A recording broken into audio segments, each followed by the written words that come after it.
that on September 28th, the House Judiciary Committee grilled James Comey over the non-prosecution of the Clinton cartel. So let's delve into this with Lou Dobbs, shall we? We, as Congress and the American people, are troubled how such gross negligence is not punished, and why there seems to be a different standard for the politically well-connected, particularly if your name is Clinton. Well, our first guest tonight says evidence of a cover-up involving Mills and others is, as he puts it, compelling. Joining us tonight, Congressman Jim Jordan, member of the Judiciary Committee. He also serves on the Oversight Committee. He is the chairman of the Conservative Freedom Caucus. Congressman, great to see you, and thanks for being here.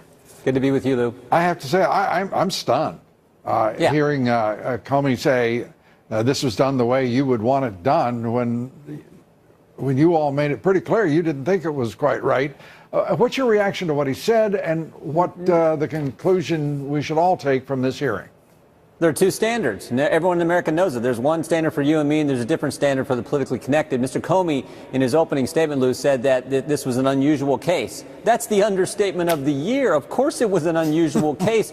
The husband of the subject of the investigation meets with the Attorney General 3 days before you interviewed the subject of the investigation. So Bill Clinton met with Attorney General Loretta Lynch 3 days before the investigation took place with Hillary Rodham Clinton. Let's check into the relationship between the Clintons and Loretta Lynch. In 1999, President Bill Clinton nominated Loretta Lynch for the first of her 2 terms as U.S. Attorney for the Eastern District of New York, a position she held until she joined Hogan and Hartson in March of 2002. Loretta Lynch was the litigation partner for 8 years with Hogan and Hartson, the law firm that served the Clintons. She was there from 2002 to 2010. According to documents Hillary Clinton's first presidential campaign made public in 2008, Hogan and Hartson's New York-based partner, Howard Topaz, was the tax lawyer who filed income tax returns for Bill and Hillary beginning in 2004. Now, according to the Washington Post from this May 3rd, 2010 article, Hogan and Hartson merged with Lovells, which then created Hogan Lovells, which is, as you can see here, a partner with Howard M. Topaz. Congressman Trey Gowdy also pressing Comey further about the immunity granted specifically to Cheryl Mills. Mills, of course, is the Clinton aide, top aide, who walked out of an FBI interview when it went into an area that she didn't want it to go, and who sat in on the FBI interview after being given immunity, that interview conducted with Hillary Clinton. And Clinton's personal lawyer, Cheryl Mills, got a deal, it turns out, that was much broader than previously reported. It shields her from prosecution for obstruction of justice, as well as the destruction of government records. And there was no consequence when classified information was found on her laptop, Lou. So why is Cheryl Mills getting preferential treatment by the FBI and perhaps the DOJ? Let's check out Cheryl Mills' relationship with the Clintons. I'm at a Washington Post article from 1999. According to this article, Cheryl Mills was 27 and a member of the Bar Association for 2 years. She was an associate at Hogan and Hartson when she joined the presidential transition team in 1992. Bill Clinton had not yet been elected, but things looked good enough to begin planning. 6 years later, she is a senior member of the Office of White House Counsel. So in 1998, Cheryl Mills received a promotion to senior White House counsel. Just so happens that during the 90s, the Clintons were involved in many controversial situations, including Whitewater, the impeachment trial, affairs, perjury, missing documents, the whole 9 yards. And soon after that, you have Hillary Clinton's bid for the New York Senate seat. Yes, the Clinton cartel was in major cover-up mode. I'm in an archived article from Media Research, dated January 28, 1999, titled Cheryl Mills, Liar, Obstructor, or Heroine. After Deputy White House counsel Cheryl Mills defended the president before the Senate on January 20th, the media touted a new star. But almost none of them mentioned that she's facing her own investigation for perjury and obstruction of justice. On November 6, 1997, just 1 year prior to her big promotion, Mills admitted to the House Government Reform and Oversight Committee that she and White House counsel Jack Quinn withheld documents for 15 months, including a memo suggesting Clinton wanted the $1.7 million White House office database shared with the Democratic National Committee. Last fall, Representative David McIntosh asked the Justice Department to investigate Mills. Neither of these stories made the networks then or now. And then we have from the House Government Reform and Oversight Committee's October 1998 report on an investigation into the White House office database, titled Why the Clintons Love Mills. The committee believes that there is substantial evidence that in September 1996, then Associate, now Deputy Counsel to the President, Cheryl Mills, with the knowledge and concurrence then of White House counsel Jack Quinn, knowingly and willfully obstructed the investigative authority of this committee by withholding documents that were plainly responsive to the committee request for documents and information. Moreover, when this obstruction was brought to light in a hearing before the committee, Miss Mills lied under oath about the documents and the circumstances surrounding their non-production. This woman, Cheryl Mills, has no business in the White House. She should not be counsel to Hillary Clinton, and no wonder she has been given all of these free passes, so she won't be charged with obstruction of justice and destruction of government records. She is a national security risk. Cheryl Mills is doing the same thing she did 20 years ago for the Clintons. A lady who got immunity deal as well, a partial immunity deal. 5 people get immunities. 5 people get immunities and no one gets prosecuted. 3 of those people who got immunities came in front of Congress and took the 5th, and one of those 3 didn't even come in front of Congress the second time, even though he was subpoenaed. He just said, I'm not even going to show up. And the clincher, the Attorney General, announces before the recommendations are there that she's going to follow Director Comey's recommendation, and she doesn't even know what they are. So this is the most unusual thing we've ever seen, and of course people are upset about it because it's supposed to be equal treatment under the law for everybody. You don't get something special just because you're the nominee of a major party, just because you're former First Lady, just because you're Secretary of State, just because you're a former senator. That's not how it's supposed to work in this country, and everyone understands that. Everyone understands that, but Hillary Clinton and the Clinton cartel. I'm at an article titled, Comey has a long history of letting the Clintons off the hook, and that's from July 5th, 2016. You see, this isn't the first time that Comey has let the Clintons slide. Back in 2002, James Comey was the United States Attorney for the Southern District of New York and was investigating a case involving the Clintons, and suddenly, with very little explanation, closed the case. The case was concerning the infamous New Square Four, who were convicted of bilking the government out of tens of millions of dollars. Where the Clintons come in is that former President Bill Clinton reduced the sentences of the 4 Hasidic Jews from New Square in Rockland County, north of New York City. The move was controversial because Hillary Clinton had campaigned in the Hasidic village on the suggestion of her staff. The campaigning, in fact, did pay off as she grabbed 1,400 votes compared to 12 votes for her opponent, Rick Lazio. The eye-popping margin of victory in that community was far greater than the vote total she received in other similar nearby communities. The village leaders' aggressive courting of the president and Mrs. Clinton before and after the 2000 Senate election raised questions of whether the men's sentences were reduced in exchange for votes. An investigation into the New Square 4 case was announced in 2001 by Mary Jo White of the U.S. Attorney's Office in Manhattan, although at the end of the 15-month investigation, James Comey said, "The investigation was closed because we thoroughly investigated and determined it wasn't appropriate to bring charges against anybody in the case." Mr. Comey said at a news conference in an unrelated case, "I can't really go into it because it was an investigation that didn't result in charges." That may be a frustrating answer, but that's the one I'm compelled to give.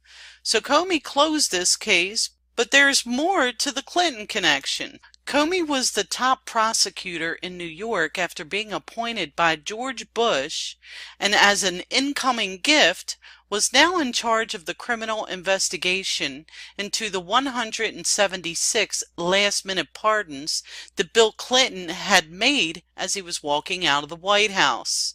Many of the pardon recipients had donated to Hillary Clinton's 2000 Senate campaign and also to the Clintons' presidential library, and allegedly in exchange were granted pardons. But despite the evidence, Comey surprisingly found no criminal wrongdoing. Now, what I find odd in this situation is that George Bush placed James Comey in the position of being the Southern New York District Attorney in 2002. A district attorney is granted wide discretion with regard to deciding whether to prosecute, what charges to file, and whether to permit a plea agreement. It looks as though George Bush and Bill Clinton were working together at that time. And to see the targets of an investigation being granted immunity, I mean, Cheryl Mills is the #2 target if there is to be an investigation and prosecution, and he gives away immunity? Are you kidding me? Yeah. Lou, that list I just gave actually gets worse, because one of those individuals who got immunity and then took the fifth in front of Congress, Paul Combetta, was actually caught last week going online and trying to delete his Reddit post where he talked about a very VIP person who didn't want her email address exposed, right? That person's obviously Secretary. In fact, Director Comey admitted today that Reddit post from back in 2014, that VIP that he was referring to was Secretary Clinton, and they wanted to make sure this email address didn't go public. The they in that Reddit post, I'm convinced, is Cheryl Mills, and yet he still says, we're not going to reopen this investigation. We did a great job, and the case is closed. Combetta recently took the fifth on the Hill after he destroyed the Clinton email archive and also tried to destroy his online request for help on Reddit, wiping Clinton's email address from the records. But he lied to an FBI agent. You don't think that's important? And Comey confirmed there was no consultation with Congress about the 5 immunity deals that could ultimately derail their ongoing investigations. Speaking of the Clinton cartel and destruction of evidence, we have the infamous Sandy Berger. Let's find out about him, shall we? One of those making sure that nothing happened to Bill Clinton's poll numbers to make him vulnerable to being removed from office just happened to be the person at the epicenter of the path to 9/11 controversy, his national security advisor, Sandy Berger. Berger represented the Clinton administration in sworn testimony before the 9/11 Commission. In preparation for his testimony, Berger visited the National Archives, stole classified documents, and stuffed them into his pants and socks. Within a stone's throw of the Justice Department, he then hid them under a construction trailer and later destroyed them with a pair of scissors. After originally claiming, with a straight face, that it was all just an honest mistake, Berger pled guilty to a misdemeanor. He paid a $50,000 fine and lost his security clearance for 3 years, which incredibly would have made him eligible to serve in a Hillary Clinton administration, whose 2008 presidential campaign he advised. Now, everything that was said just now was based on Sandy Berger's testimony. Sandy Berger is the one that said that he took the papers and put them under a trailer.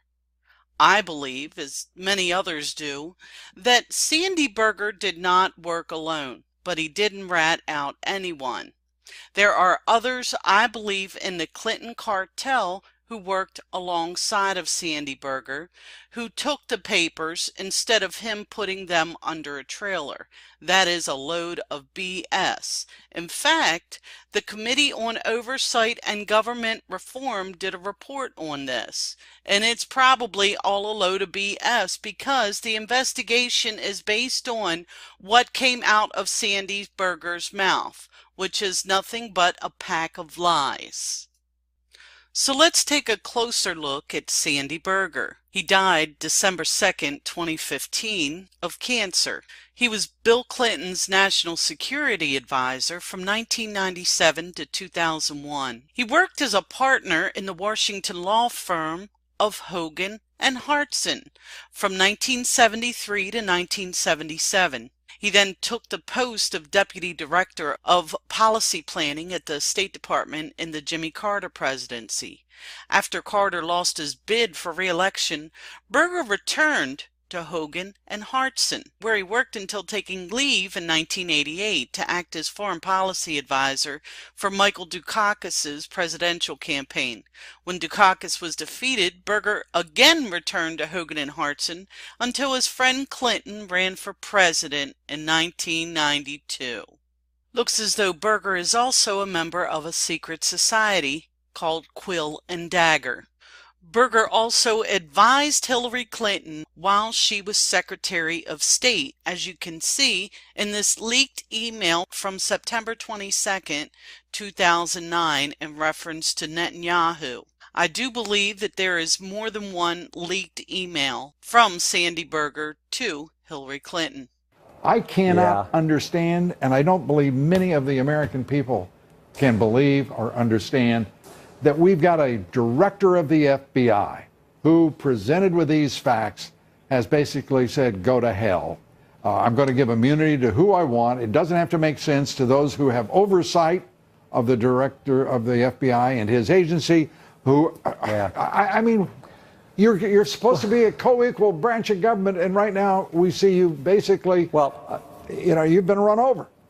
Well, look, there are all kinds of great people who have worked and still work and do work for the FBI, and we appreciate the service they provide. I'm talking about at the top, because there can't be that many people at the top. No one has resigned. No one has said this is a bunch of crap. Well, with all due respect, Mr. Dobbs, someone did resign, and that's in this article by True Pundit titled Exclusive: FBI Used Agents as Pawns to Insulate Hillary, Aides, and Clinton Foundation from Prosecutions. John Giacalone was the supervisor of the Bureau's National Security Branch and also the FBI brains and genesis behind the Clinton email and private server investigation. He first approached Comey in 2015 for the green light to probe how the former Secretary of State operated her private email server and handled classified correspondences. Rumors had been swirling in intelligence circles. Once approved, Giacalone spearheaded the investigation and helped hand-select top agents who were highly skilled but also discreet. Many of those agents were concerned when Giacalone abruptly resigned in the middle of the investigation. FBI insiders said Giacalone used the term sideways to describe the direction the Clinton probe had taken in the Bureau. Giacalone lamented privately he no longer had confidence in the direction the investigation was headed. He felt it was simpler to quietly step aside, walk away instead of fight to keep the investigation on its proper track. Giacalone was a true heavyweight agent at the FBI. In fact, he likely should have been running the entire show. His pedigree included running and creating FBI divisions in New York, Philadelphia, Washington, D.C., and even serving as deputy commander in the Iraqi theater of operations. But in the midst of the Clinton investigation, Giacalone handed the Bureau his retirement papers in February. John is a strategic thinker. He recognizes patterns and signs and can then see things long before they develop. FBI insider said losing him was a major blow. We now know perhaps what he was envisioning. He didn't want that around his neck. Not only did the top investigator of the Clinton cartel take an early retirement from the investigation, but there's a special gag order placed on FBI agents that are involved in investigating the Clinton cartel. Let's have a look at this. Breaking tonight and reported for the first time on Fox News, new details on the intense secrecy imposed on FBI agents working the Hillary Clinton email probe. Investigators were forced to sign rare non-disclosure agreements, one Republican congressman going so far as to call them gag orders on FBI agents. Plus, new reporting from the New York Post tonight, an FBI source saying some in the agency believe that days before the FBI announcement, when Attorney General Loretta Lynch met privately with former President Bill Clinton, they struck an inside deal to clear Mrs. Clinton, sourcing FBI agents on that. Chief Intelligence Correspondent Catherine Herridge has the report live tonight in Washington. Catherine? Megan, an intelligence source close to the FBI investigation said the decision not to recommend criminal charges was, quote, a demoralizing blow, adding the bar was set so high by the Justice Department that there was no way FBI agents could cross that threshold. And tonight we are learning more about how these agents were sworn to secrecy. The FBI has confirmed to a senior Republican senator that agents were asked to sign this form called a case briefing acknowledgement, which says the disclosure of information is strictly prohibited without prior approval, and those who sign are subject to lie detector tests. The Republican chairman of the powerful Senate Judiciary Committee, Chuck Grassley, first wrote to the FBI director in February about the issue. And in a new letter reviewed by Fox News, Grassley is highly critical of Director Comey's recommendation against criminal charges, given the evidence he made public. In light of all of these inconsistencies, it is even more troubling that the FBI tried to gag its agents with a non-disclosure agreement on this matter, in violation of whistleblower protection statutes, Grassley said. Only after I wrote to you did you advise your FBI agents that they are still free to speak with Congress regarding waste, fraud, and abuse. Last week, in his nearly 5-hour testimony on the Hill, Director Comey said he had anticipated some of the blowback over his recommendation, and he recommitted to full disclosure.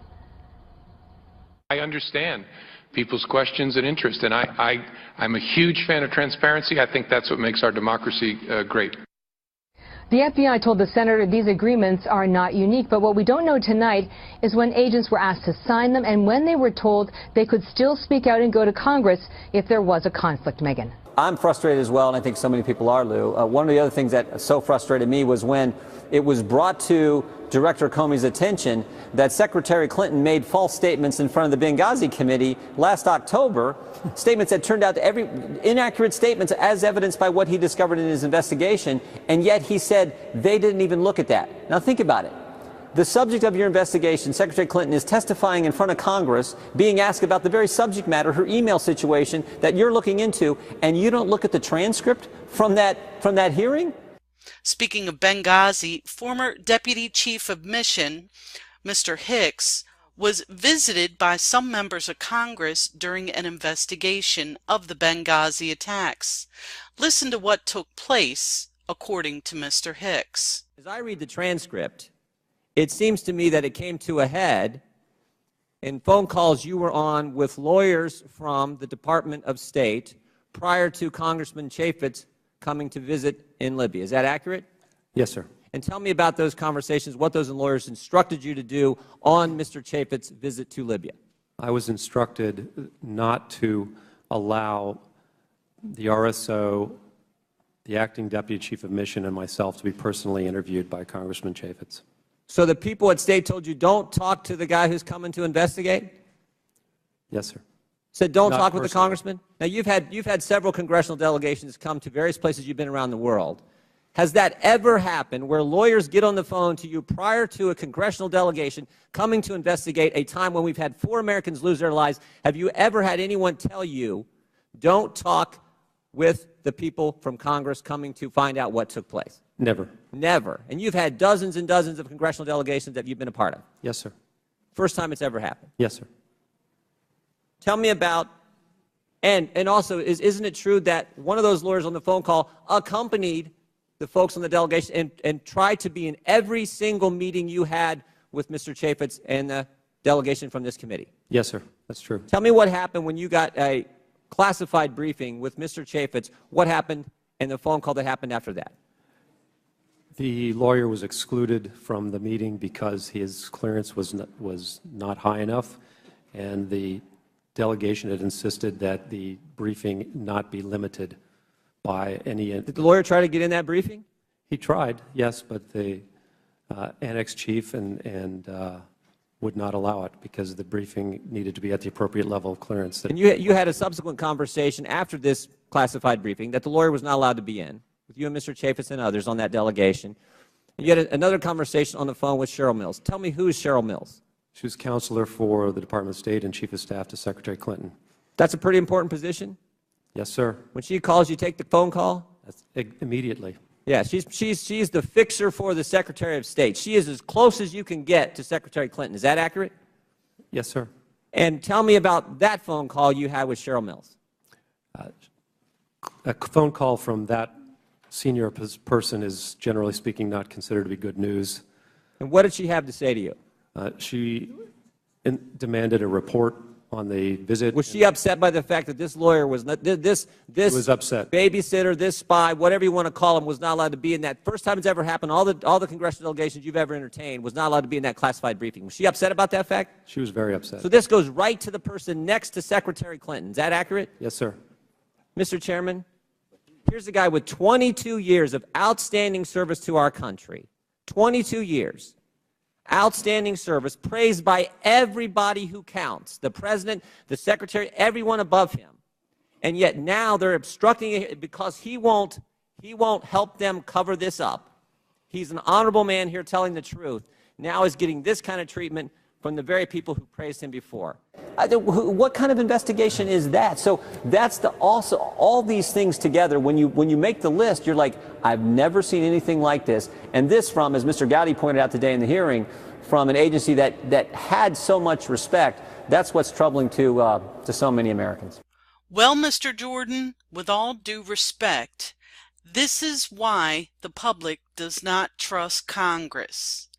Because of the very simple fact that in 2007, the Committee on Oversight and Government Reform, the very committee that you are on, made this report on Sandy Berger's theft of classified documents.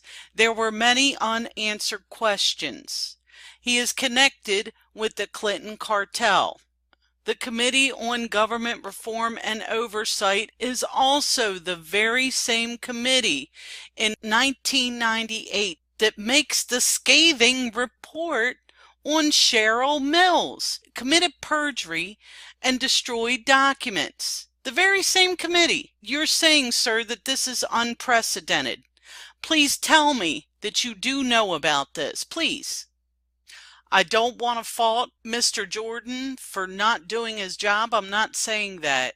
I'm saying that there is a pattern here and something needs to be done about it, especially with Cheryl Mills. There's a report on her in your committee that was done before you were there. I understand that, but you can look it up just like I did. So maybe you know about this. Maybe you're trying to get to the bottom of this. I certainly hope so. But the people really need the members of Congress right now.